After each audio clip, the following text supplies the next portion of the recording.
British సామ్రాజ్యవాదానికి వ్యతిరేకంగా పోరాడి అమరులైన కామ్రేడ్ అస్మతుల్లా ఖాన్, కామ్రేడ్ రాంప్రసాద్ బిస్మిల్లాల 97వ సంస్మరణ సభ నిర్వహించనున్నారు. ఈ సందర్భంగా దేశభక్త ప్రజాతంత్ర ఉద్యమం ఆధ్వర్యంలో బుధవారం గోడపత్రిక విడుదల చేశారు. ఈ కార్యక్రమంలో ప్రజలు పాల్గొని జయప్రదం చేయాలని కోరారు. ఈ కార్యక్రమంలో పీడీఎం నాయకులు వై వెంకటేశ్వరరావు, నల్లపాటి రామారావు, జిల్లా కార్యదర్శి జి రామకృష్ణ, బీసీ సంఘం నాయకులు బాదుగు ఎన్నెల శ్రీనివాసరావు తదితరులు పాల్గొన్నారు.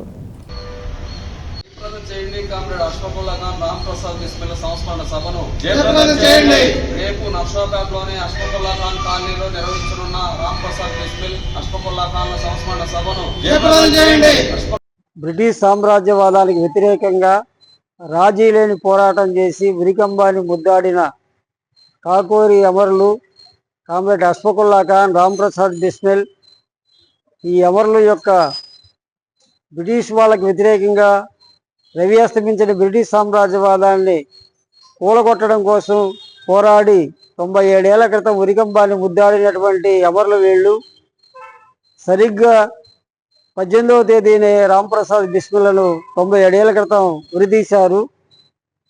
19వ తేదీన కామ్రేడ్ అష్ఫకుల్లా ఖాన్ మరో 2 కామ్రేడ్స్ని ఉరితీశారు. వీళ్ళందరి యొక్క సంస్మరణార్థం ప్రతి సంవత్సరం కూడా రాష్ట్ర వ్యాప్తంగా పీడీఎం వాళ్ళ స్మరించుకునే కార్యక్రమాలు చేస్తూ ఉన్నది. ఈ సంవత్సరం కూడా మేము వీళ్ళని స్మరించుకుంటూ వీళ్ళ యొక్క లక్ష్యం ఈ దేశంలో దోపిడీ లేని సమాజ స్థాపన కోసం వాళ్ళు ప్రాణాలు ఇచ్చారు.